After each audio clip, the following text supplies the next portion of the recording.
What does it mean to be high value? People talk about this a lot, especially online, but it's a tricky idea to understand. Is it about what you're good at, how you put your skills together, or how you help others? Is it about what people think of you or your personality? Think about a fancy Ferrari versus a Kia car, or a cheerleader versus someone you just walk past on the street. It's hard to say which one is more valuable, and that's because value can be different for everyone. Even though we kind of get what value means in a world where everyone says we need to be high value, we should really know what it means so that we can actually create it. Now, your brain has special chemicals called neurotransmitters. These let you feel happy and enjoy what you have right now. But when you think about things you don't have, your brain uses a different chemical called dopamine. Dopamine helps you want things or crave things that are far away, things that you can't touch right now, like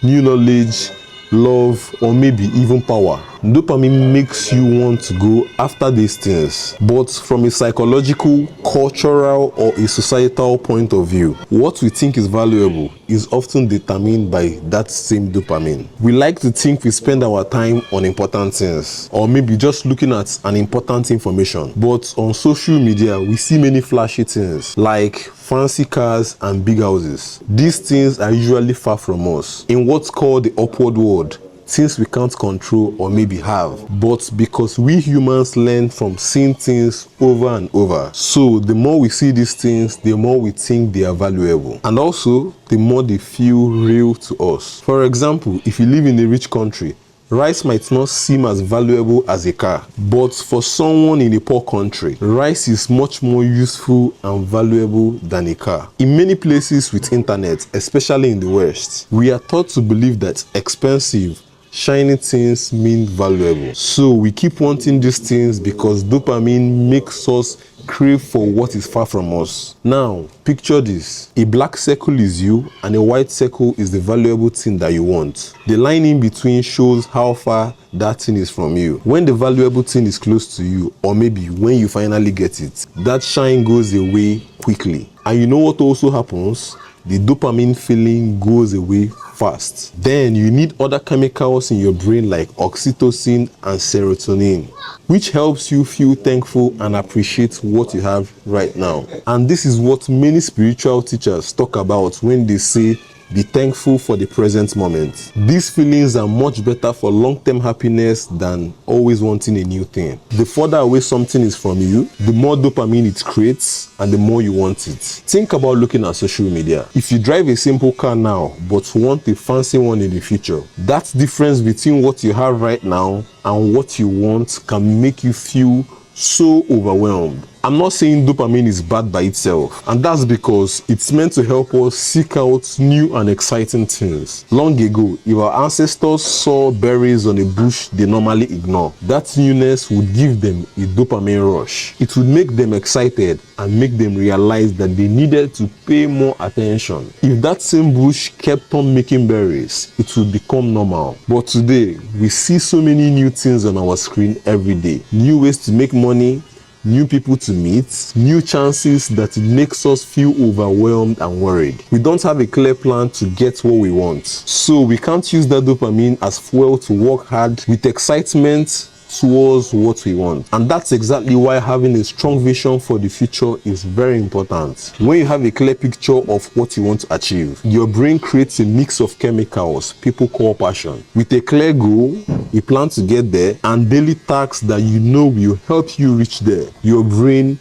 helps you close that gap. Your mind naturally gets messy like a messy room. If you don't keep your mind organized with your visions, your goals, and daily tasks, it will get disorganized. If you stop doing things for even a week, you end up feeling overwhelmed and wonder why nothing is working. And that's because you stopped doing what got you the results in the first place. To be good at marketing, you need to be able to make people perceive things in a specific and special way. A product that people think is better will always win against a product that is actually better. Marketers and people who create content are like dopamine dealers. They use exciting headlines and polished look to grab your attention and make you wonder what new thing you could have to make your life better. So to succeed today, you have to play the game of getting attention. If you can't get people to look at you, how can they see your great personality? Some very successful people are disliked because they play this online attention game,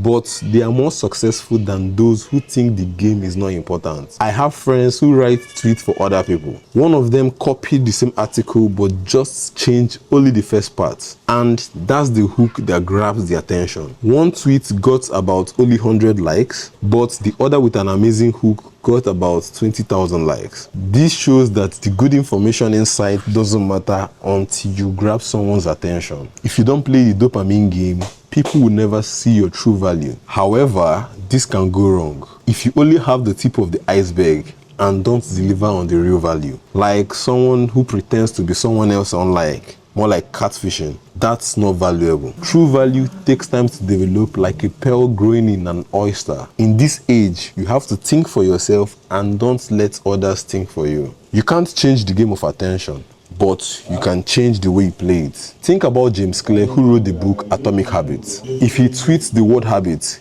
he would probably get a lot of attention, and that's because his followers know he has a deep understanding referencing his book. Just posting similar things to others will make you stand out and won't make people to know you better. And that's why I don't like just posting short videos on Instagram or TikTok. The same goes for a relationship. If you start a relationship without taking time to develop yourself first, that relationship is likely to have problems. If you get excited by the first burst of dopamine in a relationship and you don't take time to build and care for it, it would definitely go bad. People often give up on their lives and relationships after the initial burst of dopamine. And that's the phase you're pumped with a lot of excitement. Many problems come from getting something too quickly without having the depth to keep it going. Or maybe you don't want to enjoy the process of getting there. Some people say, fall in love with the journey, and that's exactly what I'm talking about. Loving the process of developing depth while also playing the game of getting attention so that people can see the depth. So start being aware of how you see things. If you get caught in the cycle of quick dopamine hits, seeing a fancy car,